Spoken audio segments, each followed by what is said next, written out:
This is Dan Jurgens, and if you want to have a good time, keep listening to the Krypton Report. Jason J. Lewis, the voice of Superman on Justice League Action, and you're listening to the Krypton Report. Hi, this is David Patrick Wilson. I played Superman, Clark Kent, in the television production of It's a Bird, It's a Plane, enjoying every minute of being right here on the Krypton Report. Welcome to the Krypton Report podcast, Batman Day 2025 special. I am Tyler, and with me is Solomon Patrick. Microphone's over there, bro. Oh, Solomon Patrick. I also got Mr. James Man of Steel Red. Where's the milk, Cole? I don't know. It just sounded Oh, yeah, you didn't use the other intro. The one we worked No, I'm not. bit on Facebook. No. I gotta keep this. I gotta keep this positive. Hide your mothers, hide your wives, hide your 18-year-old daughters. And then we got Bryan Danger Peters. Danger's my middle name. From Gravely Amusing, our bat pal and comic aficionado. Yeah, I'd like to think myself, Brainiac. I mean, when you need to know something about comics, you talk to me. So the man who knows all. So happy Batman Day, fellas! Has become a annual thing we celebrate. Solomon and I are donning our Batman Day gifts that was left by Batman Claus. We both have our new Batman Day T-shirts. Mine is BVS. His is Batman Forever. I like it. The theme was everyone got their favorite Batman movie logo shirt, and Solomon took mine. So I had to find a different one, and I tried to go with my Batman Superman theme for the year. Yeah, I was gonna say, well, you went with the at least the best Batman, Yeah. Jania got the Batman, and it's all like the logo, you know what I'm saying? So it's like the wordage logo, and then Sayla got Batman and Robin. So cool. She got the everybody got in there too. Everybody got what they did from, and there's other surprises that have not been revealed yet as of this recording on this glorious Batman Day. So when I get to the shop later, I'm gonna have to buy that Batman issue 1. Everyone's like talking about. So I don't like surprises. Swear to me. Batman is the surprise. Also, happy 30th anniversary to Batman Forever and 20th anniversary to Batman Begins, as we will be doing a live watch of one of those films later on today. So to honor that, this has been the year of Superman. And I had this idea for doing this kind of, it's not a battle, it's more of a discussion of characters. But as we had done before, James and I had done an episode, it was called the DC Comics is All About Family, because we talked about how big the Super Family had gotten and how the Bat Family continues to grow, how there's now the Flash family that's keep growing. The Arrow family. There's always been the Shazam family. It's like every hero has these like heroes under them. So today we are going to discuss in a battle. You know what hero doesn't have a family? You know what hero doesn't have a family? What? Punisher. That's Marvel. Don't talk about Marvel here. That's kind of dark, but yeah. Well, he only has I'm the guy from Gravely Amusing. Yep. He only has the family he makes along the way because technically Bruce Wayne only has a cousin. But we'll talk about that later. So we have the Bat family versus the Super family. And what I've done is I've taken characters that are very similar in their history, their style, their use, and I pulled a lot from what's currently going on in comics. And there's a few probably I left out, like Azrael's one, because that really hasn't been part of anything Batman related for a while. I don't know. A lot of people like Azrael. I mean, I kind of like. I like the idea, but I never liked him as part of the Bat family. and still to this day, as a huge Batman fan, I still don't like the decision to let John Paul Valley take the Batmantle over I agree. him asking Dick Grayson. It's just it didn't even it made no sense. It was the But 90s, that's a whole bro. other story. That's a whole other story. It's a weird time. So let's get to it, fella. You ready? Yes, First sir. up, we're just going to go ahead and knock this out of the park. Batman versus Superman. And what we've done is we have some questions here that kind of go along with each slide is who's a better character? How's their history impacted them? What is their role in the family? As in, like, are they an aunt, a brother, cousin? Like, what do you think their role is, etc.? Are they a leader? How important are they to the family? Or family, would you delete this character? And would they fight? So we'll let James just kind of give his discussion here. We'll go James, Brian, Solomon, me. Okay. Well, I mean, it's Superman. Superman's the better character. Without question, it's the better character. The character that inspires you. The character whose morals and beyond super abilities, his fight for social justice is attainable. Mhm. So, I mean, of course, he's the leader of the super family. I mean, you can't get rid of Superman. He's the OG. He's the OG. He's the best character. He's the best superhero. Yes, he is, Brian. No matter how much you shake your head, you can spin it around 360 degrees, and it still won't change that he's the better superhero. Oh crap! Brian's spitting green stuff. And who's not watching this on YouTube? Brian's spitting green stuff. I mean, would they fight? They have fought for a multitude of reasons, but I feel like these questions are the worst. I think more of a modern day, they would not fight anymore. Kind of, you know what I mean? Unless they were thank you, Mark Wade. Completely, unless they're completely like brainwashed to each other. I feel like, you know what I mean? Yeah. That's about that. All right. We'll let Brian go now. Okay. So I would just like to say that I think that Spider-Man is the greatest superhero of all time. But you don't get Yes. Spider-Man without combining Superman and Jimmy Olsen. And once again, this is a DC podcast. It is, but I'm just saying who I think is the best superhero. So who's a better character, Batman or Superman? That's a tougher question nowadays, as I'm an older guy.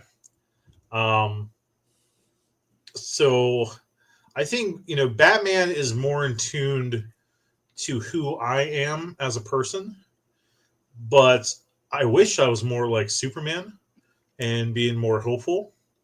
But if it comes down to mainly who would I choose to read more, or what movie would I rather see? What character interests me more? It would have to be Batman. So I'm gonna choose Batman as a better character because I like detective stuff better. But Superman, for the hope, he's great. How's their history impact them? You mean like their origin or like through comics? Well, like the history of their stories. Yeah, but I think these questions are a little arbitrary. But they have to be on there anyways for the discussion. I think it's going to be more as we get through some of the other characters. That's really going to be like their role in comics, what's happened to them. But I think for these two, we don't have to answer that because everyone kind of has a basic idea. Okay, I mean, they've both saved the universe, the multiverses from crises. You know what I mean? Yeah, I mean, they're if you were to put this question like who has the better overall story, like how their comic history has impacted them, like the overall story, I will have to go with Batman. I think Batman has a better story. their role in the family, I consider those both Papa Bear. They're the father of the family. They're the patriarch, if you will. Yep. Aunt, cousin, brother, leader. Okay, I already answered that. They're the leader. They're the leader of the team. Their father. How important are they? You wouldn't have a family if they weren't there. That's what I'm saying. Like the questions are just kind of like they're the questions, but for these two, it's kind of like, yeah. Would I delete this character? I would not delete any of these characters. These two are both sides of the same coin. They are so essential to everything. Mark Waid and Jeff Loeb, they know how to write these characters, to have them be friends. I wouldn't have it. These are the best comic book characters right here together as a team. Would they fight?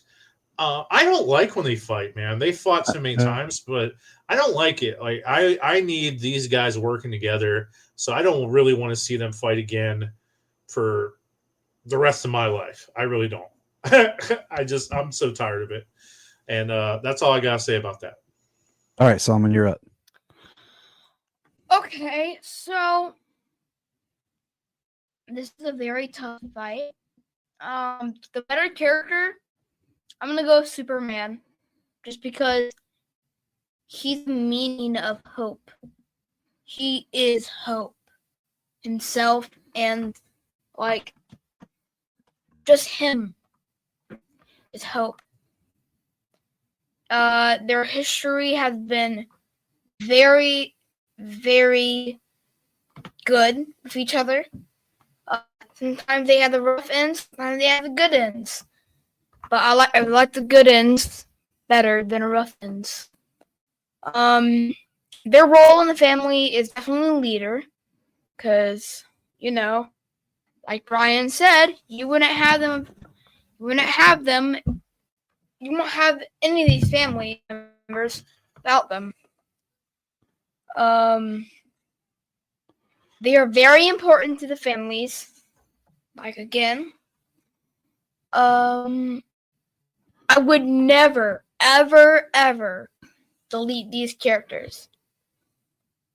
By the way, because they're good characters.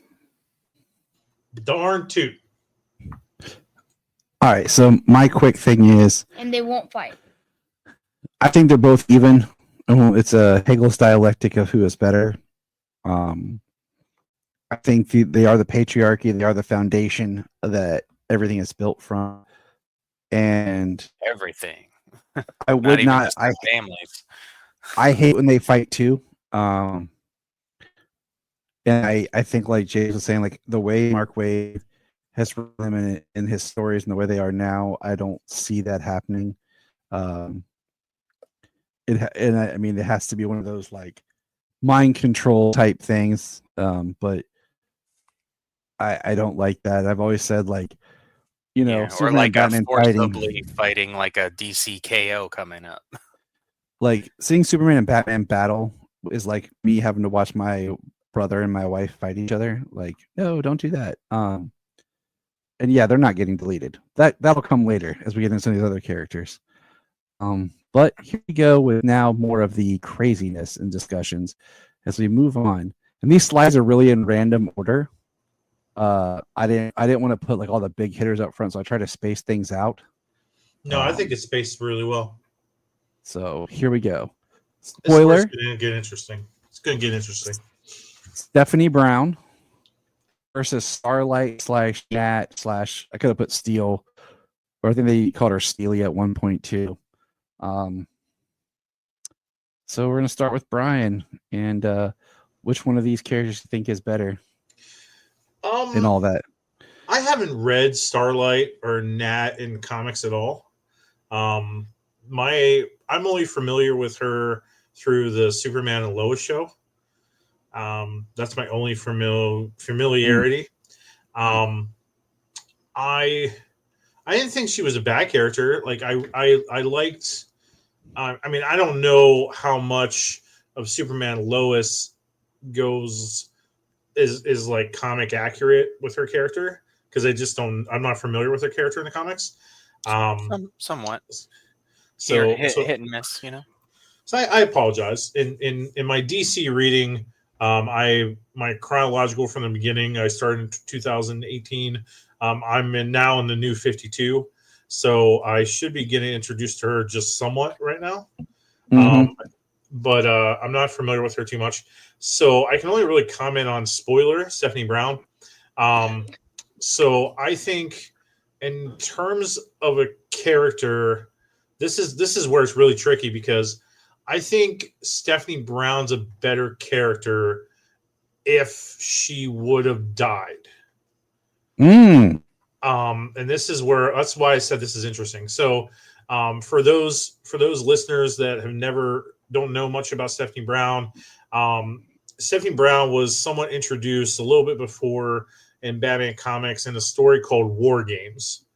And in that story, Tim Drake, in a story with his father, Tim Drake kind of stops being Robin for a while, and Batman and Stephanie Brown, her father's a criminal. He's the puzzler, I believe.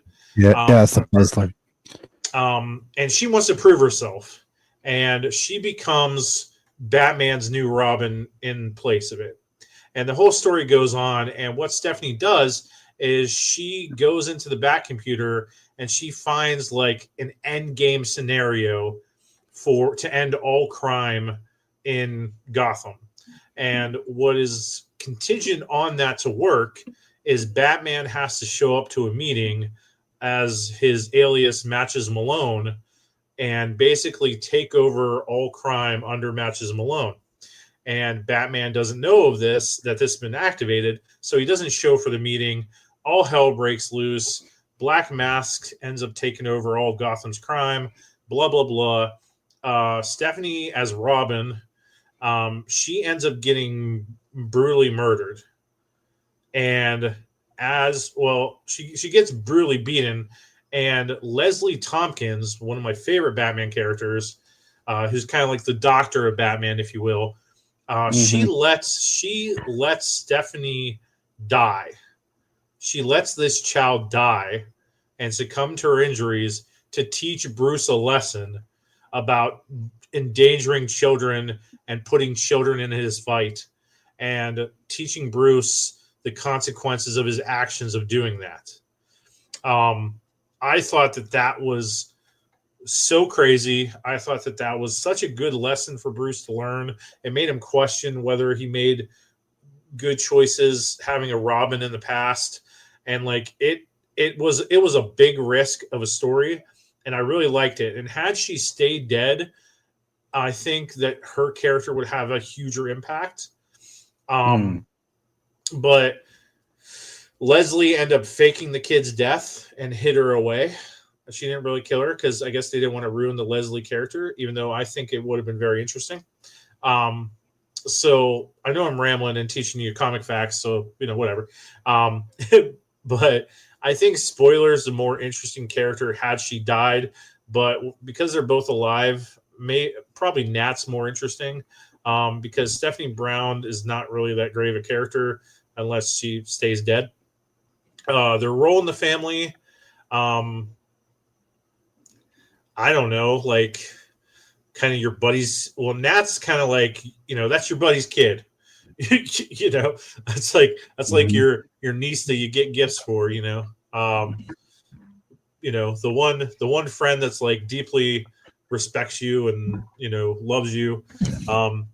Starlight would be like my Sayla, if you will. And Spoiler is just that kid that's just like, you kind of like, hey, do your parents suck, come over for Thanksgiving, it's kind of interesting. How important are they to the family? I would say Nat's more important than Spoiler because Nat has that technology know-how, just like her dad. So she brings more to the table. Would I delete a character? I would delete Spoiler and not have had her live.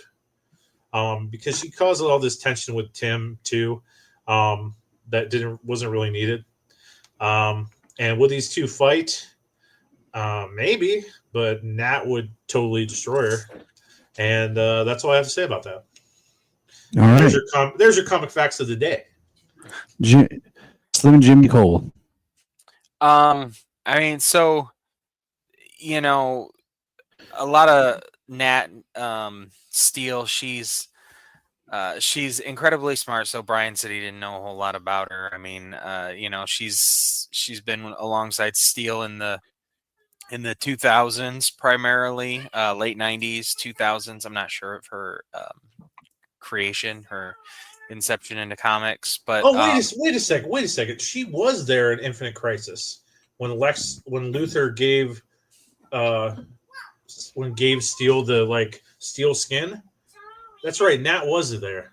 Yeah, she's in Public Enemies. That's right. You're right. She's back in Y2K. Mm-hmm. So, my apologies. I mean, she's a incredibly intelligent character. She is on par with John Henry Irons. She works alongside of him at Steelworks to create the city saving inventions that they come up with.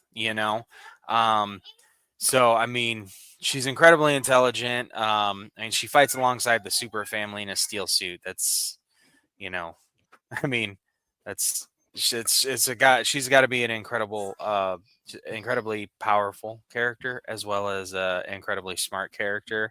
I mean, spoiler to my knowledge, I don't know a whole lot. I didn't even know that War Games story for her. I do know that she is one of the more intelligent members of the Bat family, especially when it comes to technology. And she does spend a lot of time training with Cassandra Cain. So she's also a formidable hand-to-hand combatant. And of course with her father being the puzzler, I mean, that's kind of one of the things she grew up with. Those are the primary things that I know about her. So I mean, I don't know about her too much about her role with the family. I know she was a Robin at a time. She's got her own moniker. She dated Tim from time to time. But I mean, they're both young and impulsive. I think if there was some sort of need, I think they'd throw down. All right, Solomon. Thoughts on characters? Okay, so I watched the video of Spoiler because it was like the history of Robin, and has Stephanie Brown in it, which was interesting. Her story was pretty interesting. But now I'm thinking about this. The better character is Starlight. Or Nat. Their history. I don't know much about Nat's history. I don't know much about Spoiler's history.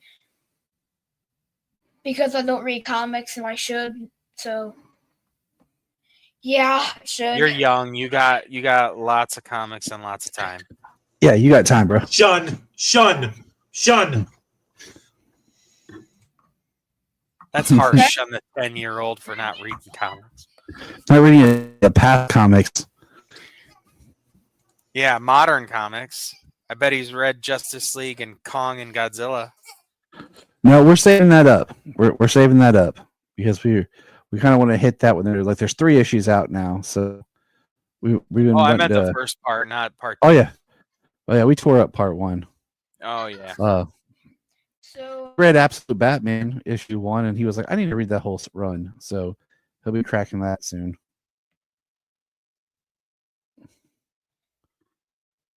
So, I think the role Spoiler just kind of seemed like a cousin. Yeah. Kind of. Yeah. Way. Yeah, that works. That like works. A friend cousin kind of thing, and not like you said, like the niece. like a niece. Yeah. So it's tricky because I'm gonna jump in here. I'm gonna jump right in here, Frank. Okay, and just say this: that love is blind, people. Love is blind. Um, I think in some ways Nat's a Godfather, little ladies and gentlemen. The Godfather. Nat's a little redundant with her powers. And what I like about Spoiler is I'm glad they finally gave her own moniker, because I hate that she's ever called a Robin, and I hate that she was also a Batgirl. You know, now she's Spoiler and she's on a team of Batgirls. She was called a Robin. I know, but I hate that she ever was. She's my second least favorite Robin. I'm telling you guys need to read War Games, man. It doesn't matter. Like, you do. I like that she was ever Robin. It matters. So that's why we have crises to erase history. But I guess we'll have to give it to Nat. It goes to Nat. No question. To Nat. All right, Song. I was just to say, I would probably delete Spoiler.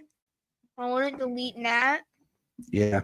And if they went to a fight, I think if Spoiler had a computer on her or somewhat device on her, hack into Nat's robot system, and basically control it.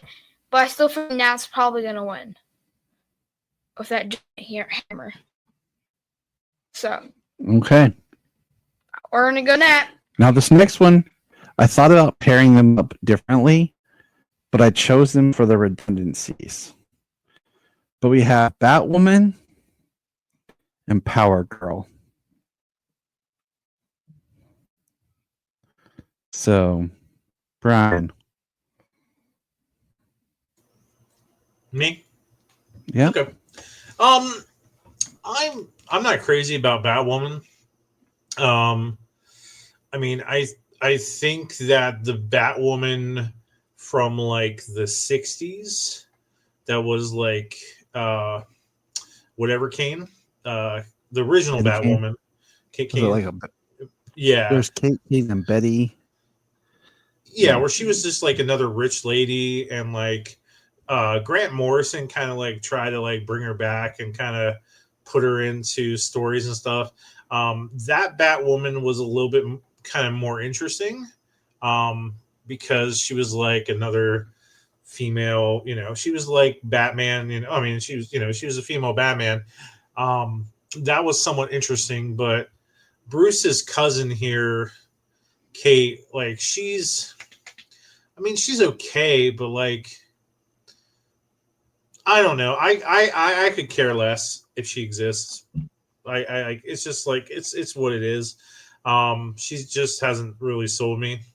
But Power Girl, on the other hand, I feel is a better character. Mostly the story where she's from Earth 2 and she comes over to our world, and like mostly kind of like her story around Infinite Crisis time, where she lost her Superman, she lost her Lois, she lost the people that were like parents to her, that were mentors to her. She's all alone, and she kind of gets incorporated into the JSA, and Mr. Terrific and is mentoring her, and the original Cyclone's mentoring her and stuff, and she like has a friendship with Hawkgirl type stuff, and then she develops that friendship with Batgirl. I kind of like that story, but so I think Power Girl is a little bit better. Their role in the family is kind of like almost like a sister, if you will, like a different sister, or you can throw the cousin in there, kind of like that. Yeah, you throw the cousin in there. You have to throw the cousin because Power Girl is a version of Supergirl, just from different multiverse. How important are they? I think these two, as much as it sucks because we need good, strong female characters in comics and just in general, these two just aren't, at least what I've read of them, These two just aren't strong enough female characters. It's like they're written, but we don't know what to do with them. So we have to keep changing things about them. Like we just don't know what to do because we don't know how to write strong females. I think that with the right writer, that something could be done with these two to really do well with it. Get Stephanie Phillips on it. I mean, she went to Marvel, but Stephanie Phillips, huge fan of her. So you need a good female writer that can do anything. So they're irrelevant. Would I delete them? I'd probably keep Power Girl over Batwoman, but honestly, you could delete them both and they wouldn't even matter. Would they fight? Maybe. I think Batwoman's a little bit somewhat more impulsive at times, at least that I can remember. I don't know. And there isn't much to these two. Impulsive or confrontational. Yeah, she's more confrontational. Yeah, both of them are confrontational, but whatever. All right, Mr. Freeze's stunt double, James, go. I mean, in this pairing, my favorite's going to be Power Girl. I mean, Batwoman. It has nothing to do with her outfit. It has everything to do with that outfit. No, I just think from the New 52, she was from Earth 2, her and Huntress. Yeah. That was the world's finest book in New 52. It was Huntress. It wasn't Batgirl, it was Huntress. Gosh. Yeah, she was with Huntress. Sorry, it's my apologies. Oh no, you're good. I know that, she's from another Earth. And Batwoman, I think she's a good character. I think a little more often, just because of it being Gotham, her being a female superhero, her being a gay female superhero, that her stories tend to be a little more serious thematically. I will read her comics. I will read books with her in it. I'll watch the show. I watched the whole CW show. So I think that the character, unlike Batman, probably lacks some of the versatility of Batman, because Batman has been around for so long. We've seen so many different iterations of 66, of Brave and the Bold, the animated series, the Batman anime, Keaton and Kilmer and Clooney. I mean, Batman lends himself to quite a bit. I don't think. Batwoman would fit in any one of those, but I think more as a supporting character. I think when she's the lead, her stories are a little more focused on other things. But and I think the thing with the whole family here, with all of them, all the books that we're getting, these legacy characters are now being written to come into their own and mature in the more modern day here. I certainly know Power Girl has been going through some of that in her book in the last 20 something, 22, 23 issues. Why not 24? Is it 24? 26. All right, Solomon, your thoughts. The current run.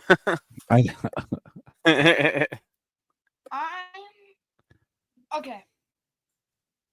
I know a little bit of these characters. I have seen Batgirl. I mean, not Batgirl, Batwoman. And I've seen Power Girl before. So the better character I'm gonna lead to Power Girl as a better character. their history has really impacted them, I think, a little bit, but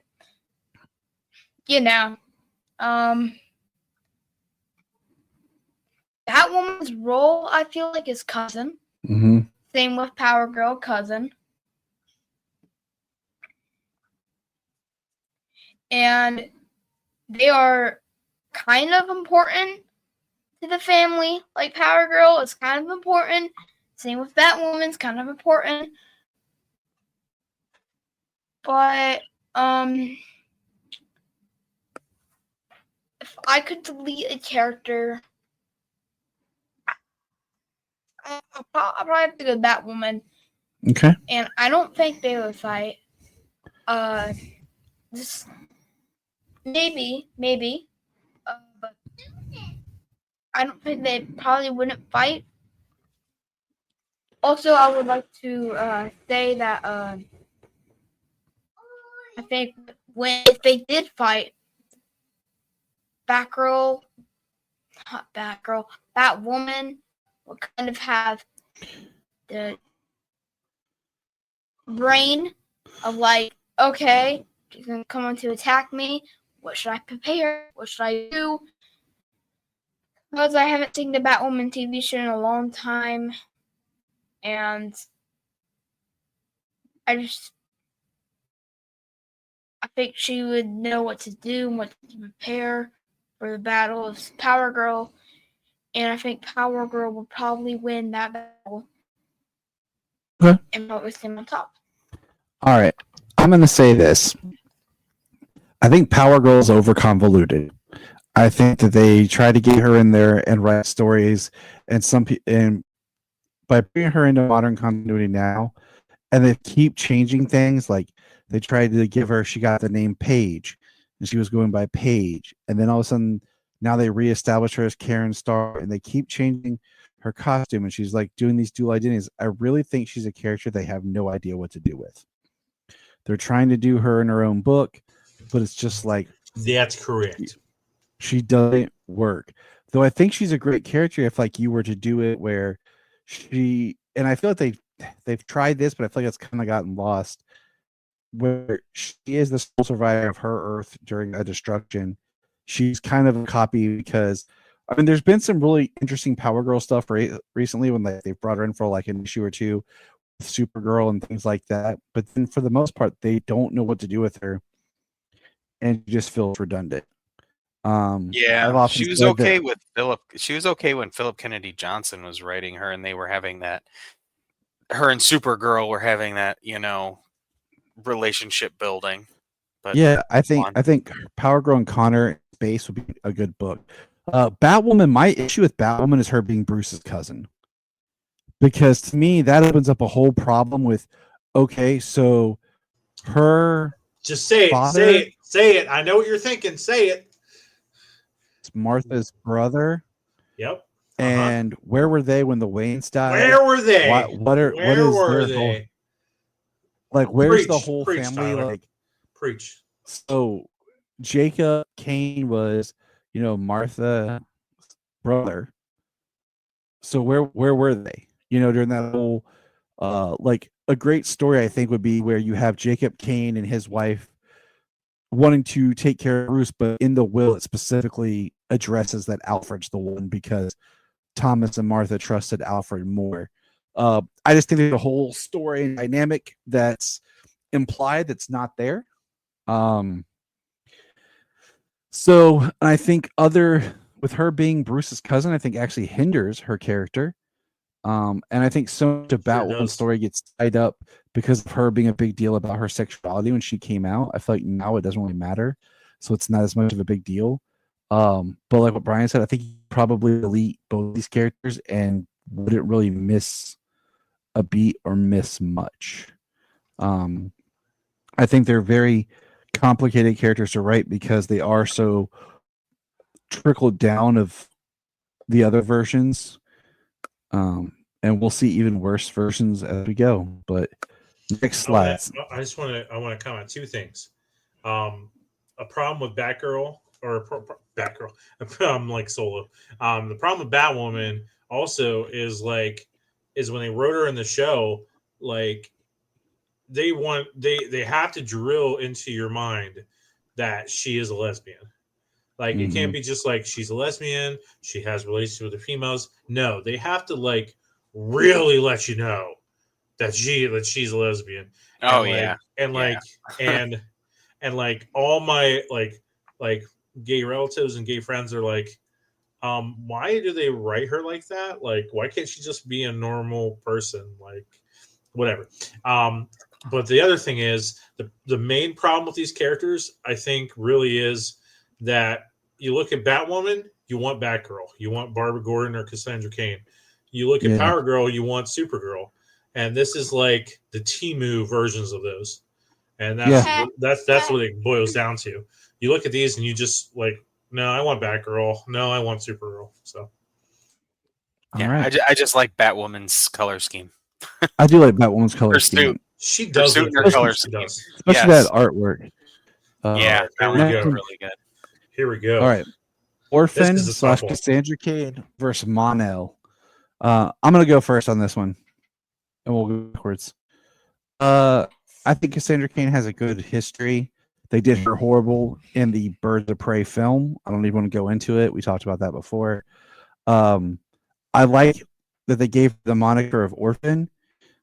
This is her wearing more of a Batgirl suit but her current Orphan costume is more similar. She, like I said, part of a team with Spoiler that are like they all have a bat symbol on it, even though they don't technically not a person. They use Orphan and Spoiler. I like they have their own identity, which will come up later in the discussion. Mon-El, I can really do without. I'll be honest. Like, I do not like the way they did him on Supergirl, the TV show. First of all, because his name is only Mon-El because of the story that he had with Superman and the history. I haven't really liked Mon-El in comics much at all until the recent story that Mark Waid did in the Phantom Zone. I liked it, but at the end of the day, like he's a Daxamite, and he hasn't got to be used as well as I think as much as he wants. He's kind of like your distant, like I'd say, like your far off, distant, like cousin, brother, relative that's like a friend of the family that you consider family. And I think with Orphan, she's like the quiet, almost black sheep of the family in the way because she's just kind of there. She loves everybody and protects everyone fiercely, but everyone in the family is kind of a little afraid of her at the same time too. But that's my quick spiel. Her parents were killers, assassins. All right, Solomon, thoughts on the characters you don't know a lot about on this one? Well, I don't know. I don't know if I know something about Orphan, but I don't know anything about Mon-El either. So I'm discussing right now. I think Mon-El instead of like from their planet should probably be Supergirl's brother. Would have been cool. Okay. Just saying this. They tried to make Supergirl in the animated series more like a Daxamite at one point because they couldn't technically do her as a Kryptonian. Stupid rules. Who's better? I'm gonna go Orphan. I mean, yeah, me too. I like Black Sheep of Family. Like they're pretty cool people. All right, Mr. Cole. I mean, out of this one, I'm gonna go with Orphan. You know, she's got a really cool backstory. What I know of, didn't speak, learned to talk with sign language and her body and read body language. She's the most skilled fighter in the Bat family. Bruce is afraid of her. If it really came down to it, he's worried if it came down to it like that. You know, being the child of Lady Shiva, I mean, another one of the best hand-to-hand combatants, one of the most dangerous woman in the DC universe. Yeah, Did you date her at one time? Just didn't work out. yeah. You know, that was a lot. That was something. Yeah, she was a handful, man. Mm. She kept But- like hitting you and stuff. Right. It's like a punching bag, like a practice dummy. Never been manhandled like that before. Sorry. Never again. Never again. Yeah.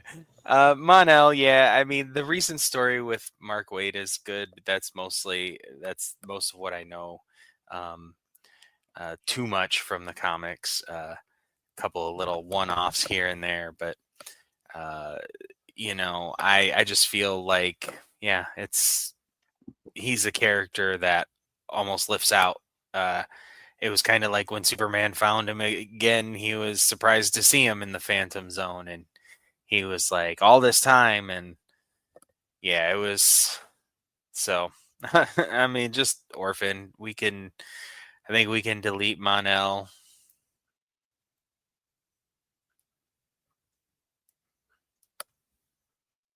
Papa Peters. Yes, Tyler. You see, Monel is not very interesting of a character, you see, and he's not the worst character ever. But so who's a better character? Orphan, Cassandra Cain by millions of miles. Monel, I don't know who wrote the story, and maybe this is the Mark Waid story you're referring to. But there is a story that I've read where like Monel is a Daxamite that arrives on a Monday, and so Clark. That's the one where he gets his name. I think it's in a Jeff Johns backup and is taken from an old comic. They updated it. I think you might be right. And like he arrives on a Monday, and then and that story is actually quite good because it's a period where Clark feels so alone. You know, he can't talk to people about his powers. He can't talk about stuff he's going on. So he gets a best friend, and he shares that connection with them. I don't know what you showed. It's too small. I can't see. We got Superman and Batman candy cigarettes, candy sticks. Ha, nice. But in that story, like, you know, Clark gets a friend, and then Daxamites lead is deadly to them. So, which is pretty crazy. And then he has to put him in the Phantom Zone so he doesn't die. Because from the lead poisoning, and then like just a one-off story, I like it. I like it as a one-off story, but like, what more can you do with him? Like, he's poisoned by lead, he's in the Phantom Zone. What more can you do? Like, whatever. And there is a Daxamite that's way more interesting than Monel. There's a Daxamite that becomes a Green Lantern, and I can't remember his name off the top of my head. But it's basically like giving Superman a Green Lantern ring. And the Green Lantern ring protects him from lead. So he's pretty much like an unstoppable Green Lantern. I think he becomes Ion after Kyle Rayner, if I remember right. But I can't remember his name. But anyway, more interesting character. As far as Cassandra Cain, I feel that she is the definitive Batgirl. Yes, I said what I said. I think that she is the greatest Batgirl. I think she's absolutely fascinating, being the daughter of assassins and fighters. She's forgotten. She understands what it's like to be abandoned. So her moniker Orphan fits perfectly. I like when she couldn't talk. Her role in No Man's Land was so huge and just great. I think that she's the best Batgirl there is. How can she train other people? She's amazing. So I would put her as kind of her role, I would say, to Bruce would kind of be like, it's kind of like daughter. Kind of like adopted daughter, if you will, or daughter. I like her in that role, and that's why I absolutely hate Birds of Prey, because I love Cassandra Cain and I just can't deal with it. And Monel, delete him. Who cares about Monel? He's he's the friend that showed up when you were a kid and then like moved away. Like you know, so you remember him from time to time, but you moved on. All right. So Next up. yeah. Yep. Batwing is Val-Zod. And I'll start this one. I think Batwing is cool. Being like this techno suit Batman character. We have seen him in live action on the Batwoman show. Being the son of Lucius Fox. I think I like that, you know, that's a kind of a branch legacy with, you know, Lucius Fox. I think Val-Zod's a good character, but my problem with Val-Zod is he's in so little comics. They have not done enough with him. He hasn't got his own run. We thought we were going to get to see him in the John Kent Superman comic that was a short run, but he was in one issue. We've seen him in some shorts. We've seen him in some of the Earth 2 stuff, but there's not really any direct book to be like, hey, I want to check out a Val-Zod story to point to. And I think he's underused and could be a valuable character. So for me, brother from another mother, Batwing for this round. Oh, dang. Oh, dang. Is right. Okay. So, I know Batwing a little bit, but I don't know Val-Zod that much, okay? And there's the problem right there. There's nothing of Val-Zod to show the kid. Yeah. I mean, I have the whole Earth 2 run right there. That's about it, though. All right, we're on our 3-hour drive. Let's go. Yeah, we're on 3 hours drive. So, I think they are both not important, and I'll probably choose Batwing. Probably gonna win versus Val-Zod because I don't even know who Val-Zod is, and I don't think I should know who Val-Zod is. So I think Batwing, and if I delete one, I would probably delete Val-Zod. Okay. I would delete Val-Zod. Santa Claus is stunt double and right hand man, and butt double James. I mean, you know, I like Batwing. I liked him. I like Batwing. I liked him in Batwoman on the CW. You know, he is in Bad Blood, that animated movie. So we've seen him a couple of times. I like the fact that he is, you know, kind of a legacy attached, you know, from Lucius Fox. It's a cool connection. But I read all of the Earth 2 run, and Tom Taylor is an awesome, just a fantastic writer. You know, so much of his stuff is better than, is good. You know, better than not. I like Val-Zod, and I do want more Val-Zod. I want more Val-Zod too.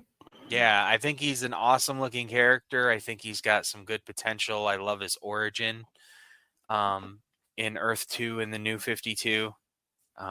So, I mean, I just want more Val-Zod, and right now he's in the Phantom Zone. Yeah, sucks. All right. If Frankenstein had a twin brother but was more handsome, it would be Bryan Peters. If who had his twin brother? Who? Frankenstein. Yeah, I don't know. I just thought Frankenstein's more handsome twin brother. You got a low bar to clear, Brian. I know he's talking about Victor. Okay. Exactly. Exactly. See, now you know what's up. That's why they couldn't put in the movie. I have no quarrel with Batwing. He can exist or not. It doesn't matter to me. Like a Batman with a lot more tech and like cool wings, like it's cool and all. You know, it's kind of like, I mean, I like Lucius Fox's character, but Batwing to me is like, it's kind of like a different version of Batman Beyond, if you will, of Terry McGinnis. Like, he's good, like he's all right, but I don't think he's overly necessary. Just me, he's okay. And I guess I don't know enough about him, but Val Zod, I think we need way more Val Zod. I think that we are in a state in the United States of America where Val Zod is the president of his Earth. He is the number that's one. Calvin Ellis. That's Calvin Ellis, the other Black Superman. Yeah, that's Calvin. That's Calvin Ellis. This is not Calvin Ellis. No. This what? No, this is Calvin- Val Zod. Calvin Ellis is I Earth thought- 23. I thought Calvin Ellis was Val Zod. No, They're That two he different wasn't. characters. He wasn't an L. He was actually a Zod the whole time. no, two different people. Oh, I don't know crap about either of these two. All right, My guys, bad. we're just gonna My move bad. on to the next one. All right, he said we need more Val Zod, though. Exactly. That proves our point right there. All right. Well, no, he's not who I thought he was. We need more Calvin Ellis. Moving on. So we have the Signal versus Kong Keenan, the Superman of China. I'll go. The Signal is Duke Thomas, and Duke Thomas we were introduced in the We Are Robin story, which I thought was good. Other than that, he became the Signal in his own book, worked under Batman for a little bit, and then like he's been that character that James might have watched this Bat Wheels, because of Allura. Like we watched the pilot 2-3 years ago when it debuted, or was it 4 years ago? I don't even know. And they made Duke Thomas Robin, so he's one of those characters that just kind of gets used. But honestly, I could delete him. I feel like he holds no real strong presence in anything, even as the Signal. They haven't really done anything with him. Kong Keenan, I think, is interesting. I wish he had a different name other than the Superman of China, because that is a great run of stories. And how he gets his powers is fascinating. How they mix in the Taoism and and everything into his ability to manifest powers. So I think he's a really good character. I wish he'd get his own title back again, just appearing in the Superman books randomly. So, Solomon? I don't know anything about Kong Keenan, but I know stuff from the Signal because I watched that Robin video, the history of Robin. Don't we have the Fisher Price toy of him? Yeah, we do. Yeah, the magnets. we do. But if I had to pick one, I'd probably do Signal, because I know him more, and I feel like he probably beat the Superman of China because he looks like Nightwing. If you mix Nightwing, Batman, and Robin together, you'll get Signal. Okay, James Cole. I mean, I like Kong this. I like the run of stories there. Jean Lewin Yang is a awesome writer. His run on that, his run on Monkey Prince, Superman Crushes the Klan. Great books, great stories. His Batman Superman run he did for a little while was good. Yeah. Signal, I mean, he's another one of those characters that kind of just is somewhere around. I know at one point he was with the Outsiders for a little while, a few years ago. I'm not sure where he is now. But yeah, I mean, that's kind of it, I like Kong Keenan in this one. And he's more of a disciplined character just because of his beliefs and his training. So I don't think he certainly wouldn't fight unless it was absolutely necessary. That's the character. So, and I would say that they're both they're important to the family, but they're kind of like the related to you because you like married. Like it'd be like I married Jania, so like Jania's brother's cousin. You know what I'm saying, kind of thing. Like, Right. Well, Keenan's not even Kryptonian. I know. That's what I'm saying. They're both So- like that distant kind of relative. He's an Earthling. Yeah. Brian. I really don't know much about either of these characters. Sure. But I think we need more strong Asian characters. I think that the Asian community deserves to have a character that they can get behind. That's theirs. That's their Superman. So I'm all for that. So I choose Kong. I highly recommend the Superman of China book. I highly recommend it. That's why I said I just wish he would have got his own name instead of just always being the Superman of China. All right, the next one, the one this. It's the Bathound versus Crypto the Superdog. We're gonna let Solomon start this one up. Yeah, that's what I'm talking about. Yeah. All right. So, Crypto, the super dog, is pretty good boy. He's a good boy. He loves strength, and I feel like when I heard that The Rock was gonna voice him, I was like, what? The Rock can't voice Crypto. He did a good job. I like Crypto's story and just Crypto himself. He just makes me happy when I see him on screen. I think that's what James Gunn really did. I'm so glad actually like in the real movie they wanted when the engineer put Crypto in nanites, they wanted Ultraman to punch Crypto as well, but they're like, no, we're not gonna do that. So I think that was a smart decision.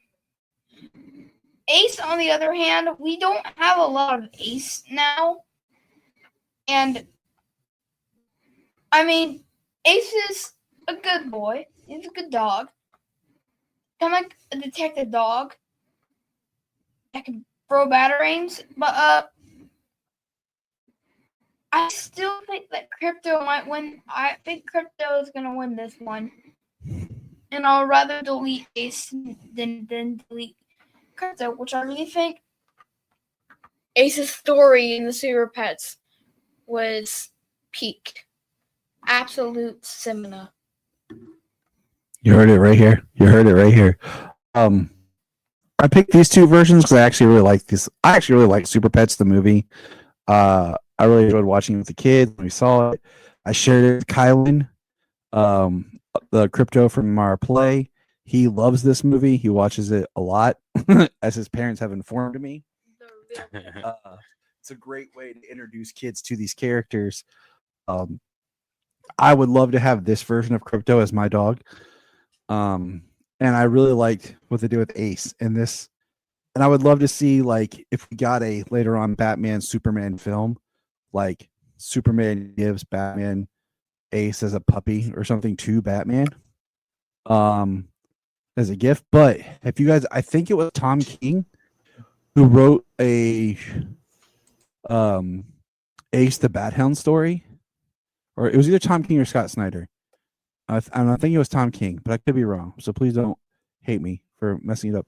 Where it's Batman saves the dog from a dog fighting, and Alfred spends all the time training him, and we see him like training the dog in the background, and it's like Christmas, and Bruce is like, Alfred, you didn't give a gift, and Alfred's like tired, like, oh, but then you just see the dog curled up with Bruce, and Bruce is just petting him, and that like is a beautiful story of just like Alfred's love for Bruce to give him that companionship. I wouldn't delete either of them because I think they're both great. Like, it sounds corny as can be, but I really think they both do bring something out in the heroes. I wish I would have got to see Crypto use laser beams in Superman the movie, but luckily I have that in Titans. in one of the best episodes of Titans, season 2, episode 6, I think, Superboy. But yeah, I would like to see Ace the Bat Hound in some form. Mr. Cole. I thing mean, Santa's not leaving his stocking. I love Cole. both of I love both of these characters. I kind of like the origin of Crypto from the New 52. Going through the Phantom Zone. Oh my gosh, dude, I love that story. That breaks that my heart. story's It's beautiful. so good. And how Crypto is more like beastly, almost he's like a wolf dog. Yeah, Can ride that thing. Yeah, he was really cool because he was a Kryptonian animal. I really love that story. Besides super pets, the biggest attachment I have to Ace is Batman Beyond, and he was such a good Scooby. boy in It's just that. me. He was such a good That's boy. my favorite in line. Terry's down, Scooby. It's me. Yeah. So I mean, I love both of the characters. You can't get rid of any of their dogs. So screw that noise. Tell me, dogs Brian. say- Ain't nothing but a heartache. Tell me, Brian, your thoughts on this one. I never want to hear you say I'm gonna delete them anyway. No. Yeah, that's it. That's it. There we go. They're not getting. I never want to hear you say that. Yeah. I think, the Ace story, with the dog fighting, I'm very, very sure that is a King story. I'm pretty sure it is. But another story with Ace is that Ace. Oh, hold on. What's that? Hit the wrong button. Ace helps Batman find missing pets for kids. There is a story, and I don't even know who wrote it, where Ace helps a kid that's being bullied get his dog back. The kid's deaf, so that's why it really hit me. The kid was deaf, and he's telling Batman with sign language that, like, my puppy got taken. These bullies took my puppy, and he's using sign language. And Batman uses sign language back and basically says, "We'll find your dog." And then he gives the toy to Ace, and Ace helps him find this dog. And then the kid's so happy, he has his friend. And the comic ends with Batman has this whole entire row in the Batcave of all these missing pets that him and Ace have helped find, and all these missing kids and stuff, and that Ace has helped find. So I think that these two characters are very underrated in terms of the Bat family and what they bring to the table, because Bruce and Clark, like, they're very lonely characters at times. So having a dog there to be with them and help them through the tough times, I think that we need them more. I think in the DCU, that James Gunn recognizes the importance of kind of having a dog and having him with Superman. And I really hope that we do get Ace, and I hope that Superman does give Batman a dog and says, like, for the times that you feel lonely, something like that. Like, this will help you, Bruce. And I hope it's kind of a story before he gets kind of dick and whatever and whatever. But or maybe when one of the Robins leaves, like, he's like, here's a dog to kind of help you. I think these two characters are wonderful, and you can never get rid of a doggy, or you're just pretty much a Nazi. Moving on. All right. All right. You cannot get rid of your dog. I'm gonna let Solomon kick off the next one. But we have Red Hood, Jason Todd, versus Osla Ray, Red Sun. Now, what makes me mad about this is I always thought Red Sun would be a really great moniker. Brian and I have talked about this for Connor. That's what I've And been then I feel saying. like- I've been saying. I know. I said. I know. first. And I'm giving you props for it. Like, So that's why I laugh about it when I saw that they made his name that. But anywho, and yeah, I will talk about more, but I'm gonna let Solomon talk about Red Hood. Go, buddy. So, what I've been hearing is that these characters have a lot in common. Like, my favorite person in the Bat family is Red Hood. I love Red Hood. I cherish Red Hood with all my heart. It's the way Peacemaker cherishes peace. That's what he's a beat of freedom. But best dimension ever. Mm-hmm. yeah. You guys must. So no, I watched the episode yet. But moving on. Oh, we did. We watched it last night yeah. together. Watched it last night. Okay. Yeah. So I love Red Hood. My cousin loves Red Hood. We all love Red Hood. And then we have Otha Ray. I don't know more. I don't know a lot about him. Though his suit's pretty sweet, but yeah, they do have a lot in common, like anger. I feel like if I turn like angrier and like got stuff my fear and not hopeful, I'll probably turn into Red Hood. Okay. I would say, but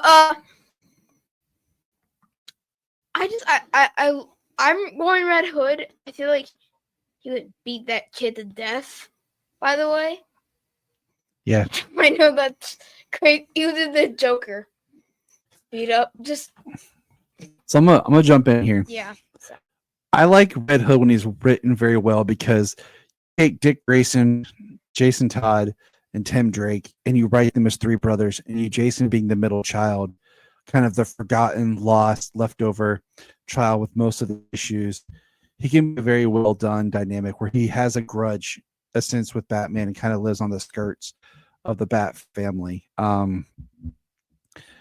Oslu Ray, I think, was a really good idea for Philip Kennedy Johnson, but I think the problem is you added these two kids into a story, and the issue was you didn't really get the story that could have been done where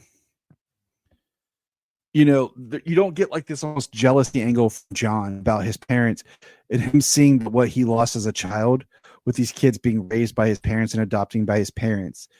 There's too many super character family members around, so I feel like they didn't get to shine as much as they could have, especially when they kind of stepped out. And just as predicted, like they've kind of been forgotten and have disappeared from the comics since. Oh,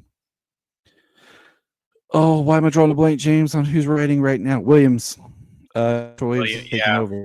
Williamson. So, Williamson. Sorry. So I really feel like there were more stories that could have been done with these characters. It was a little bit of a missed opportunity. So I would definitely put this as a Red Hood win. Cole. Well, I mean, Red Hood's got the popularity, and he's a good character. He's got a lot of stories, a lot of years. He's a fun character because he is dynamic, complex. Sometimes he gets angry and leans towards the vengeful side a little hard. It doesn't do much killing these days, but he did a lot before.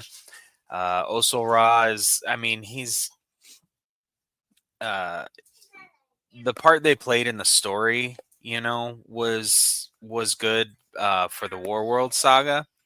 And there, like you said, there were some interesting ideas that were there. The kid, but yeah, the twins have disappeared. They're nowhere to be found. They haven't shown up in anything. None of the books that I've seen. John's over with the Secret Six. Supergirl's got her book, but she's over alone in Midvale. Power Girl, Superman and Lois, they're at home. And, she was Superwoman, but there's not been a mention of the twins. Exactly. So, and he even had the speculation that because he now possesses that fire of Ulgron, that he was going to that it was going to burn him up from the inside, and he was going to become some type of dangerous, demigod. I do know that Philip Kennedy Johnson's got the first issue of his new Savell or Covell or whatever it is just came out, and I wonder if he'll tap into their story or something there, because I mean, like I said, I just feel like when you bring in a character like this in main continuity and you don't get to flush them out, I feel like there was leftover opportunity there. But all right, I'm looking forward to his new book of L. Bye. Yeah. Went to a dance, looking for romance. Saw Red Hood. I thought I would take a chance. I don't know who the heck this kid is. This Revolver Ocelot, whatever. I don't know who the heck this kid is. So, delete. I think pull there. I like that. What's that? I said nice Metal Gear pull. Oh, thank you. I was hoping someone would recognize it. I don't know who the heck this kid is. So get him out of here. He sucks. And to give that name to Connor. Speaking of Connor, I think that the real versus here is Red Hood versus Connor. I think that's where it really is, because when Connor was cloned and created and he first started out, Superman really didn't know what to do with that kid. Hold that thought when we get to Connor. Hold in. But the real versus is Red Hood versus Connor, in my opinion. And maybe that'll be a special discussion, because we'll get when we get to Connor. I'll talk about why I paired like I did. Sure, but Red Hood all the way. Red Hood's better. The fight needs to be against Connor, the real Red Son. And moving on, and to Tyler with the weather. It's gonna rain. All right, so I put this in here. Thank you, Tyler. Thank you.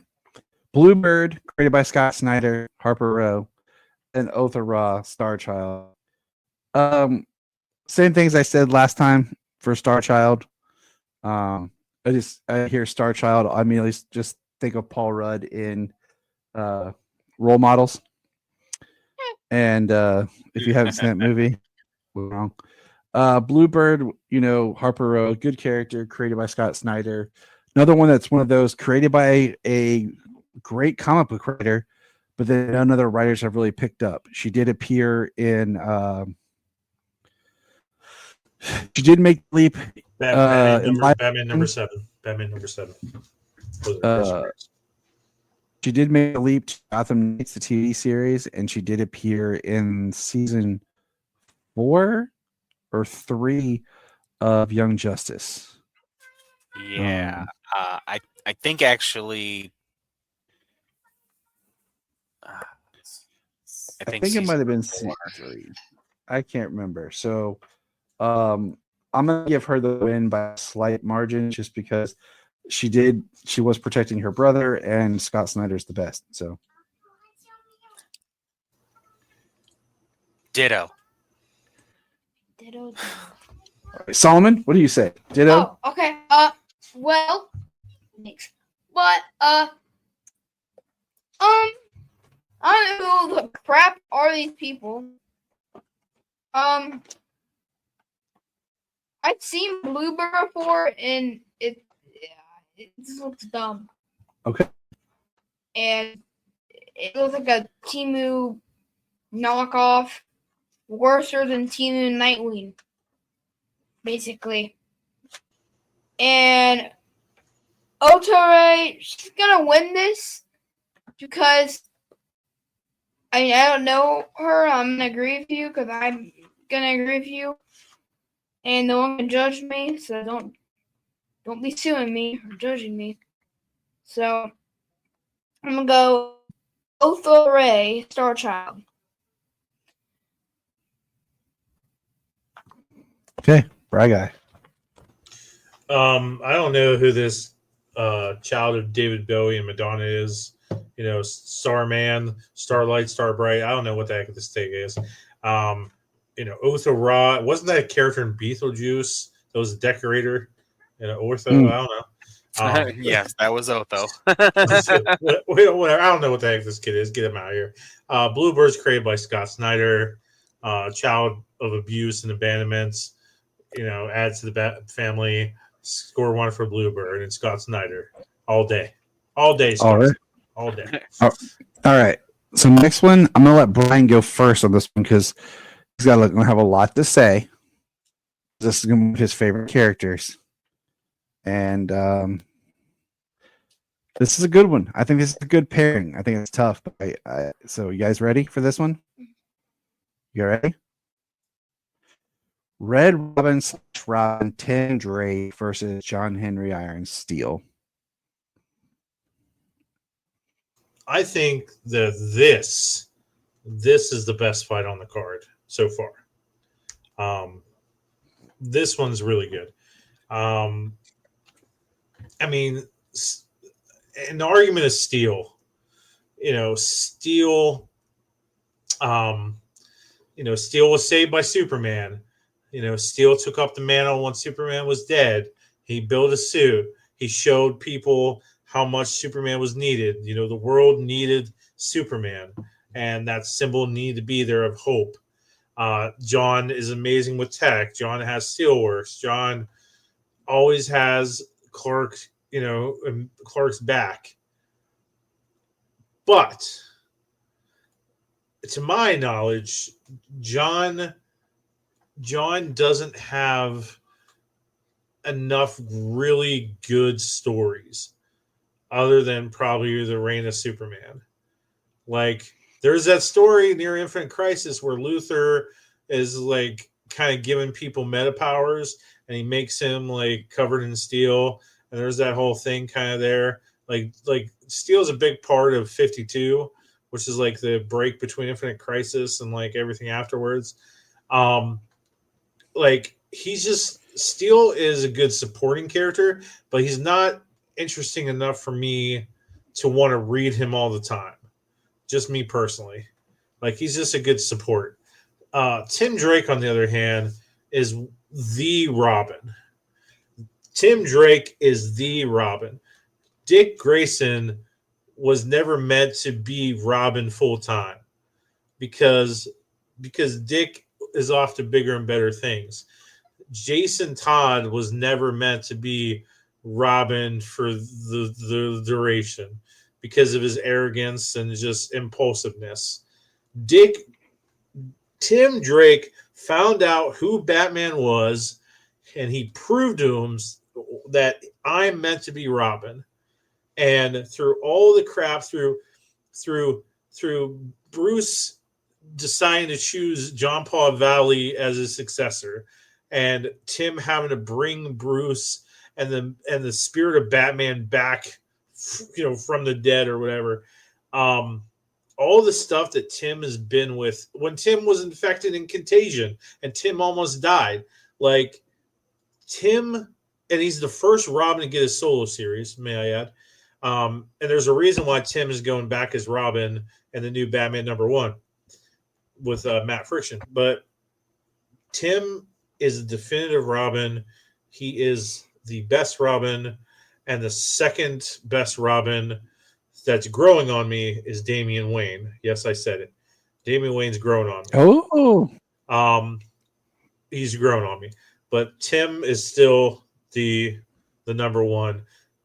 Tim all day. Tim's a better character. Tim has a better impact. He has a better role in the family. He really is the. While Dick is, the firstborn and stuff, Tim's the baby son. Tim's Tim's the one that really gets probably maybe the most love. He's the baby boy. How important are they? I think Tim is so freaking essential because he reminds everybody why they need to be there, what the purpose is. And he's suffered a lot of tragedy. Would I delete any of these characters? If I wouldn't delete any of them, but if I have to, I would probably delete Steel. But I think Steel was very important to the return of Superman, and I wouldn't delete any of them. The end. Okay, Solomon. Okay.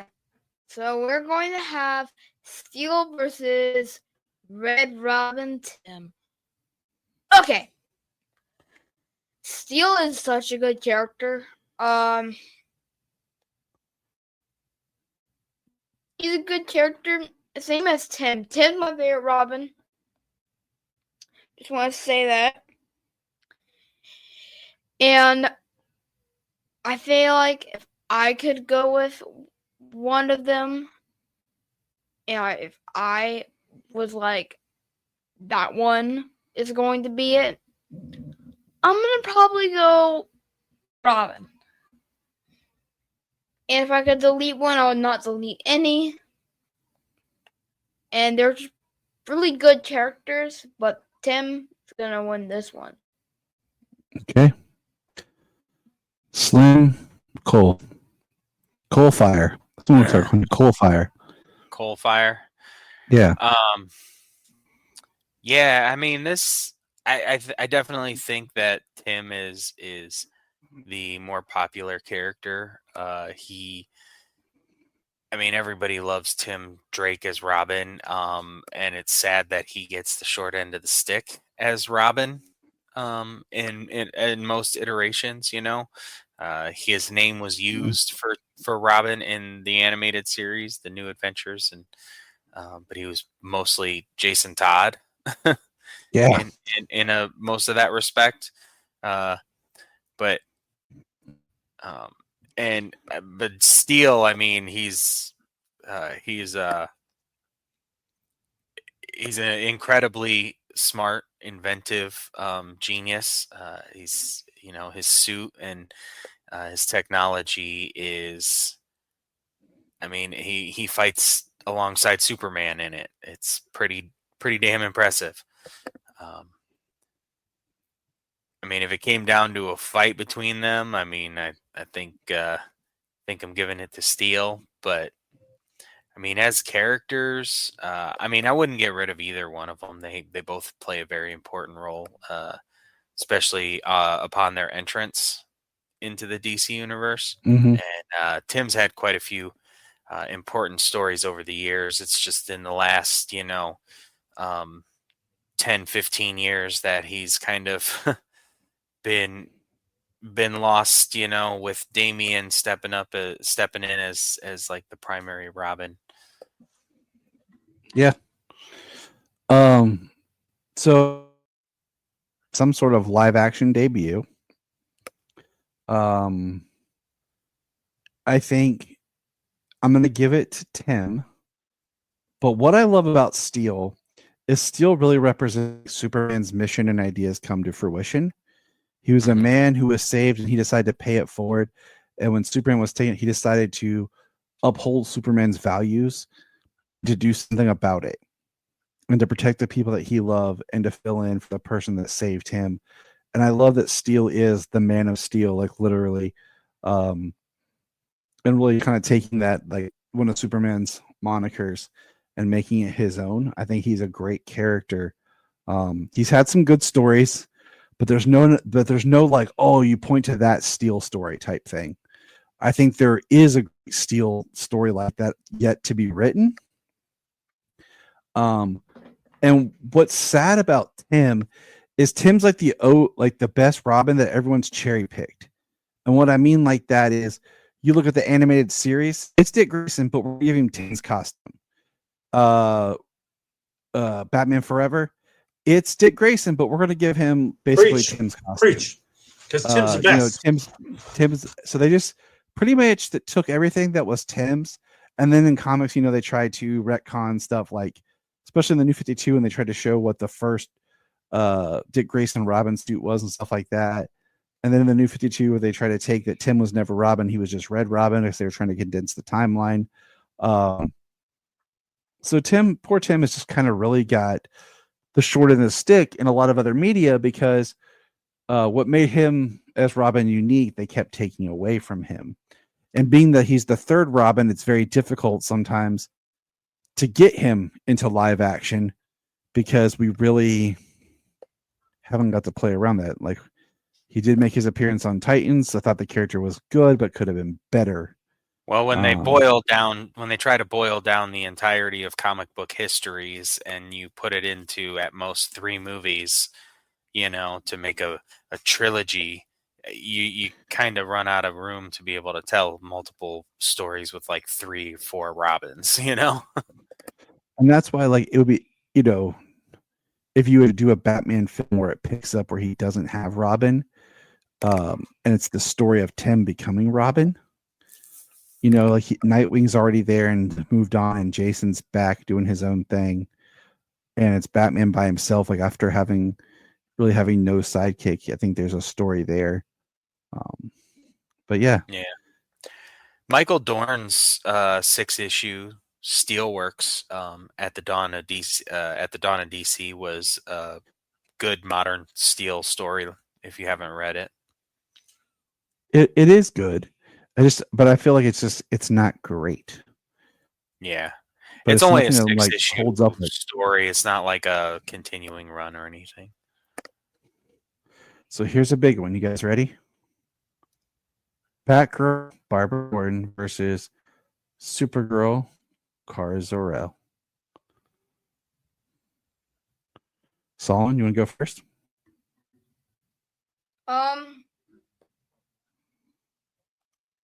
They're both too iconic. They are both wonderful characters.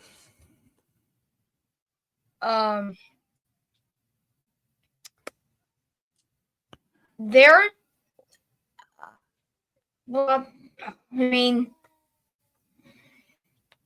Supergirl and Batgirl, they would never fight. I would say that too. Mm-hmm. After they became best of friends, like when they first met already. But if I could, I hate saying this, but Supergirl is gonna win. Okay. Because I'm gonna jump in here. I like Barbara Gordon's Batgirl. The idea that like she is a different dynamic that teeters between Bruce as Batman and Jim Gordon, of where she sees a different side of Jim Gordon and what he does, and actually represents that Batman's mission is important. We're looking at Barbara's Batgirl, but we can also talk about how she finds her way as Oracle as well, because we've mentioned other characters with their secondary identities and things like that. I think Kara is Oracle. Supergirl is very important because it is Superman's cousin. This is like the one where I said, you could talk cousin dynamics between Supergirl and Batwoman, both being the cousins, but Batgirl and Supergirl have been seen together more. One of my favorite episodes of the animated series is when they were together. We've talked about Kara a lot on this show, and I think she's a great character. I mean, even though like her story does get Supergirl moniker does get really convoluted too, when they bring in like the Linda Danvers, Linda Lee. Even in her new book now, where they're trying to go back to the Danvers thing, it does get really mucky. But her being, his cousin, I think, is a really great story, especially with what Loeb did bringing her back. But holy. I mean, you can't. Batgirl has been so important to the Bat family over the years. She was Batgirl, like you said. She played that role of kind of like, being Batman, but also like what towing that line of her father being a police officer and everything. Um, and of course, the role she played as Oracle for many years. Supergirl, yeah, we've talked about her quite a bit. I mean, she's a big part of our show. Sometimes the thing is with her character, she gets pushed into being Superman, but a girl. Mm-hmm. Mm-hmm. We know that's not the case. We've seen that a lot, and we've talked about it a lot. That's not always the case.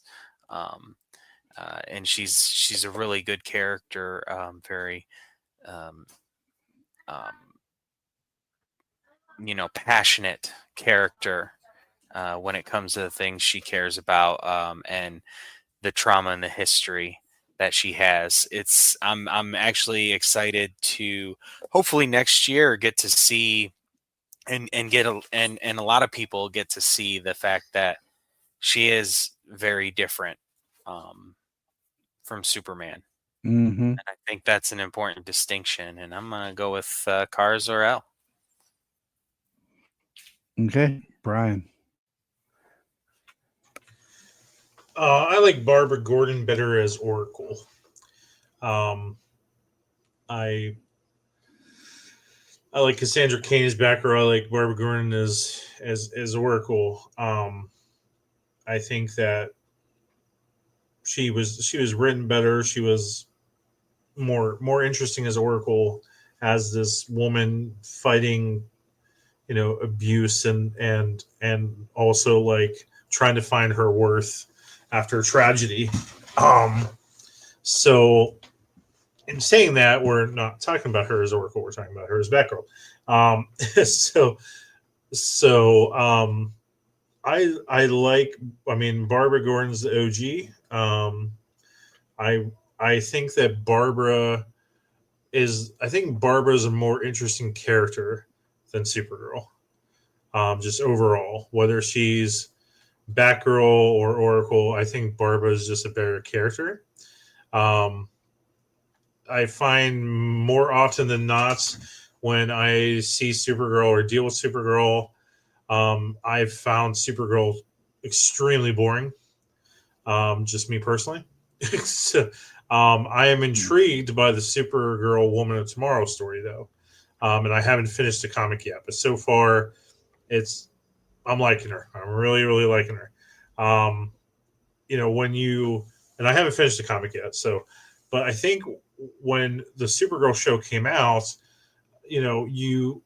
as much as I think the first season was pretty strong, but more often than not, you're like, I just want to see Superman, and they gave her all like Superman villains. Like it's just we want to see Superman, and then we get Tyler Hoechlin Superman eventually, like not even that far into it, and then she gets overshadowed by Superman. Like you put Superman in that, everybody's like, I want to see Superman, and no one cares about Kara. And that needs to stop. And I think that the DCU is going to do that. And they are showing her how different she is. And that's what you need.